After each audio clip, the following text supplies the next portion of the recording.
पिछले कुछ दिनों से इसरो कर रहा है लगातार प्रयास, मगर नहीं मिल पा रहा है विक्रम लैंडर से कोई जवाब।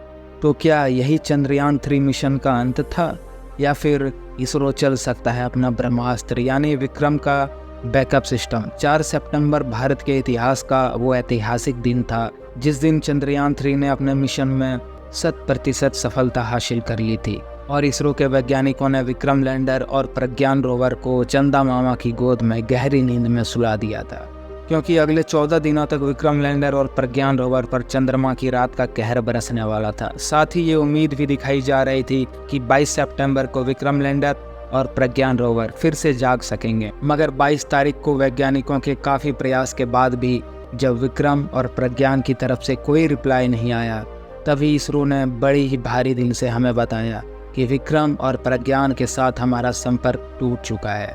लेकिन अब हमें इसरो की तरफ से एक और पॉजिटिव अपडेट मिल रहा है।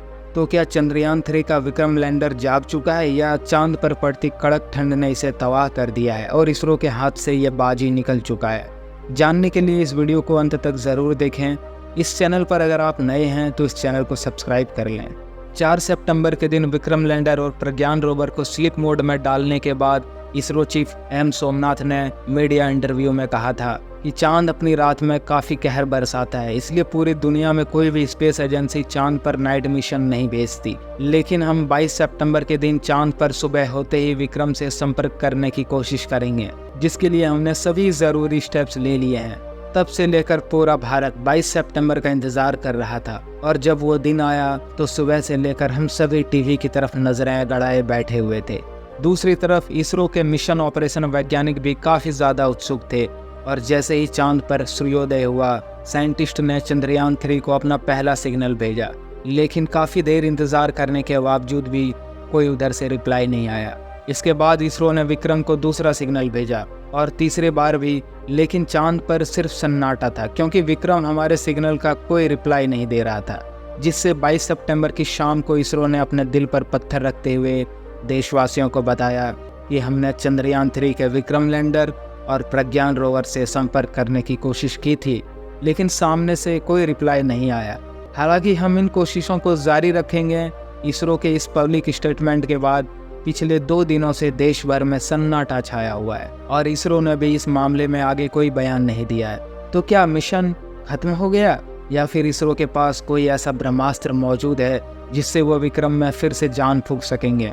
और आखिर इस वक्त इसरो क्या कर रहा है? तो आपको बता दें कि पिछले कुछ दिनों से लगातार विक्रम लैंडर से इसरो संपर्क साधने की कोशिश कर रहा है, जिसके लिए उन्होंने चंद्रयान 3 से संपर्क बनाने के लिए जापान से मदद भी ली है। वहीं अमेरिकन स्पेस एजेंसी नासा ने भी इसरो की मदद के लिए अपना हाथ आगे बढ़ाया है। नासा का एक सैटेलाइट 2009 से चांद की कक्षा में घूम रहा है। अपने लूनर रिकॉन्सन ऑर्बिटर से विक्रम लैंडर को सिग्नल भेजने की कोशिश भी की। ये वही ऑर्बिटर है जिसने चंद्रयान 3 के लैंडिंग साइट को तय करने में इसकी मदद की थी और डेटा भी भेजा था।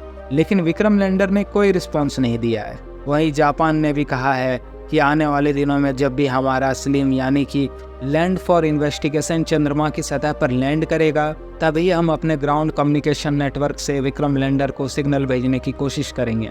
इसके अलावा इसरो भी पिछले कुछ दिनों से दिन रात चांद की कक्षा में घूम रहे चंद्रयान 2 के ऑर्बिटर से लगातार विक्रम से संपर्क साधने की कोशिश कर रहा है, लेकिन अब तक उधर से कोई रिस्पांस नहीं आया है। फिलहाल उम्मीद की कोई किरण नहीं दिखाई दे रही है। अब सवाल ये आता है कि क्या इसरो के पास कोई ऐसा ब्रह्मास्त्र है जिससे वो एक बार फिर से विक्रम के अंदर जान फूंक पाए? तो आपको बता दें कि इस वक्त विक्रम लैंडर हमसे करीब 4 लाख किलोमीटर दूर है। ऐसे में वैज्ञानिकों की टीम वहाँ जाकर तो इसे रिपेयर नहीं कर सकती है, इसलिए जो कुछ भी होगा वो इसरो के कंप्यूटर सिस्टम से ही होगा। और फिर आखिरकार सबसे आखिरी कदम उठाया जा सकता है विक्रम का आर्टिफिशियल इंटेलिजेंस सिस्टम को रिबूट करने का कमांड देना, जिसके बाद बंद पड़े उपकरण खुद को रिसेट कर लेंगे और नए सिरे से 0 डेटा के साथ शुरू होंगे। लेकिन इस ब्रह्मास्त्र का इस्तेमाल करने के लिए भी विक्रम की तरफ से जवाब आना जरूरी है। हालांकि वैज्ञानिक का कहना है कि चांद पर हाल ही में सूर्योदय हुआ है और तापमान धीरे धीरे बढ़ रहा है। ऐसे में जब विक्रम लैंडर और प्रज्ञान रोवर का तापमान माइनस से +20 से 40 डिग्री तक पहुंच जाएगा, तब इसके उपकरण फिर से काम करना शुरू कर सकते हैं, जिसमें अगले कुछ दिनों तक हमें इंतजार करना हो सकता है। चांद पर रात होते ही गहरा अंधेरा छाने लगता है और तापमान धीरे धीरे कम होते हुए -250 डिग्री तक पहुंच जाता है। ये कितना ठंड होता होगा, ये अंदाज़ा आप इस बात से लगा सकते हैं कि अगर आप यहाँ पानी से भरे एक गिलास को हवा में उछालते हैं तो वो कुछ ही सेकंड के अंदर बर्फ़ बन जाएगा और इंसानी शरीर तो वहाँ 1 मिनट भी सर्वाइव नहीं कर पाएगा। ऐसे में बैटरी से चलने वाला प्रज्ञान और विक्रम के उपकरणों का 14 दिनों में कितना बुरा हाल हुआ होगा वो तो आप समझ ही सकते हैं। इसके अलावा चांद पर आने वाला भूकंप, उल्कापिंड की बारिश, धरती में हुई हलचल, इसके वजह से मैग्नेटिक धूल का उड़ना और न जाने कितनी मुसीबतें आई होगी, इसका अंदाज़ा तो आज तक दुनिया भर की स्पेस एजेंसी भी नहीं लगा पाई है। आपको बता दें, इसी वजह से 1972 के बाद से नासा ने अपनी आखिरी अपोलो 17 मिशन को करने के बाद चांद पर जाना बंद कर दिया था। उनका कहना था कि चांद पर दिन तो निकाला जा सकता है, लेकिन चांद की रात के कहर का सामना करने की टेक्नोलॉजी फिलहाल हमारे पास नहीं है। वहीं विक्रम लैंडर और प्रज्ञान रोवर को भी नाइट में सर्वाइव करने के लिए डिज़ाइन नहीं किया गया था, लेकिन ये दोनों इतने पावरफुल थे कि इनकी उपलब्धि को देखकर इसरो के वैज्ञानिकों को काफ़ी उम्मीद थी कि ये जाग जाएगा। ऐसे में विक्रम और प्रज्ञान जाग जाए तो हमारे लिए एक बोनस पॉइंट होगा, और अगर नहीं जागे तो राजदूत बनकर या अगले हज़ारों सालों तक चांद पर भारत का झंडा लहराते रहेगा, और ये भी काफ़ी गर्व की बात है। चलिए अब चंद्रयान 3 की याद में विक्रम और प्रज्ञान की उपलब्धि पर एक नज़र डालते हैं। तो सबसे पहले और सबसे बड़ी अचीवमेंट थी सॉफ्ट लैंडिंग, जिसके बाद भारत चांद के दक्षिणी ध्रुव पर सॉफ्ट लैंडिंग करने वाला पहला देश बन चुका था। जिसके बाद विक्रम लैंडर के सीने से प्रज्ञान रोवर बाहर निकला और चांद पर चलते हुए एक के बाद एक बड़ी खोज करने लगा। प्रज्ञान ने चांद की मिट्टी और पत्थरों पर एनालिसिस किया और सोडियम, क्रोमियम, सल्फर जैसे खनिजों की खोज की। इसके बाद इस बात का भी पता लगाया जिस टाइटेनियम और यूरेनियम धातु को हम धरती पर सबसे बहुमूल्य मानते हैं, चांद पर उनका भंडार मौजूद है। वहीं प्रज्ञान ने चांद की धरती पर ऑक्सीजन की भी खोज करके कमाल कर दिया।